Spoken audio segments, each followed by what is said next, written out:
Hello friends, this is Dr. Saurabh Patwardhan, and in this video I'll be speaking about a case of leaking incision and what are you going to do about such a complication. It is important to understand the basics of the phacoemulsification. Just like life is all about harmony, to have a happy and blissful life, phacoemulsification procedure is all about the balance, and the balance is between the inflow and the outflow. So once you understand these basics, you will have better and successful outcomes in all your surgeries. So let's start with the case. This is a 45-year-old female patient having psychiatric disorder, not so cooperative. And we had opted for general anesthesia, but our anesthetist felt that she is not fit and may have systemic problems with anesthesia. So he decided that he will give sedation and I should do the surgery on topical. But then this happened. Just watch. The mistake I did that I didn't stabilize the globe before piercing the side port knife, and the patient moved the eye jerkily as expected from an uncooperative patient, and the side port incision got enlarged to almost 2.5 millimeter. Now our anesthetist tried to calm down the patient and make the patient more cooperative, but I know that it's difficult to expect cooperation from this patient now onwards. So I have to change my maneuvers for this case, and I decided to go ahead with the main incision and doing the CCC by holding the globe stable. Now I'm expecting few difficulties here, like significant leak from the side incision. I have to change my parameters because standard parameters of vacuum and flow rate are going to be risky because I am expecting a lot of surge here because of the increased outflow. So option 1 is to suture this incision and make a new small one, and option 2 is to do single-handed phaco, not to use the side port incision much, and use the reduced parameters. So I will reduce the vacuum and flow rate by 50% and reduce the parameters so as to have more stable chamber. So let's see what I do. So I decided to go for the option number 2 here. The option 1 is always safer and I would say recommended for beginners. So here I am doing a single-handed phaco. I have stabilized the globe using the limbs forceps holding at the limbus, and I did the trenches. So I was planning for the 4 quadrant technique, but somehow I just stopped in between and I decided to divide these pieces. Now I am not using any vacuum at this point, so the antechamber is stable, though you can see that the side incision is leaking and leaking a lot. So I have done the divisions.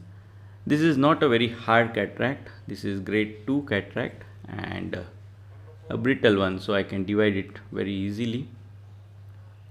So you can see whenever I am using the side port incision, because the large size of the incision and very short tunnel, it's leaking profusely, and this cannot be compensated anytime with any kind of bottle height that you are going to keep. But what I did here is that I reduced the vacuum drastically to just 50%. So if I'm using 400 for regular case, I'm using here just 200 vacuum. So that's significant decrease in vacuum, and you can appreciate that definitely the speed of the surgery has reduced a bit, but you can see the antechamber is being maintained quite well despite the huge leak which is happening.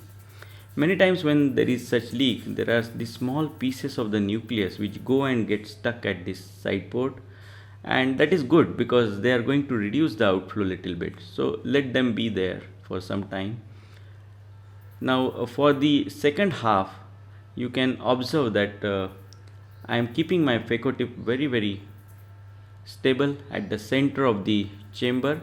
I am closely watching the posterior capsule, it is very important, and I am emulsifying one piece over the another. And for the last piece, I have reduced the vacuum to just 100. And now you can see that the patient again started moving the eyes, and with the large side port I cannot control the eyeball movement, because there is no way I can grip this eye through this large side incision. So I decided to take out the phaco probe, because I could feel that the patient was trying to move the eyes forcefully here, and the remaining small piece I could remove from the main incision. So important things to learn from this case, which was made difficult by me by the first difficulty, that is first issue, that I created a very large side port incision. That happened because I didn't hold the globe while making that side port incision. But I modified my approach here, and I could get a good outcome from this surgery.